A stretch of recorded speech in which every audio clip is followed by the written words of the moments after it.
arinta muwaadinka Cabdiraxmaan Cabdishakuur dhowr maray soo noqnoqotay laakiin waxaan jeclahay in si waafi kaaga jawaabo arintaas waxay leedahay saddex waji wajiga ugu horeeyo oo ah qaab garsoor ah arintaas qaab garsoor loo galay garsoorka dalka galay arintaas ilaa heer maxkamadda racfaan ay gaartay waxaan rajaynayaa arintaas inaad ka dharagsantihiin shacabka Soomaaliyeed meel ugu joognay ka dharagsan yihiin natiijada ka soo baxdan ala wada socotaan wajiga labaad waa qaab dhaqan ah arintaas waxa loo galay dhacdada markay dhacday kadib dhalinyaro Soomaaliyeed oo ku dhimatay Ilaahu naxariisto waxa la fadhiistay ehelkooda iyo qaraabadooda oo markaas dawladda Soomaaliyeed la fadhiisatay waa la xaajooday marka la xaajooday wixii lagu heshiiyay oo ahayd duugti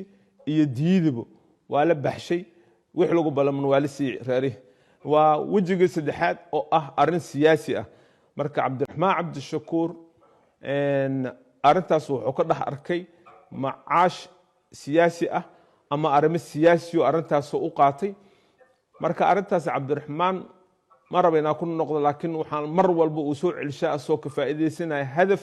iyo yool uu leeyahay inuu ka gaaro oo siyaasadda uu gaaro arintaas laakiin arintaas asagoo og in arintaas loo xaliyay qaab garsoor qaab dhaqan iyo qaab diinba waa loo xaliyay asoo intaas og hadana marbo kasto wuxuu rabaa yool ama hadaf uu leeyahay inuu ku golgaaro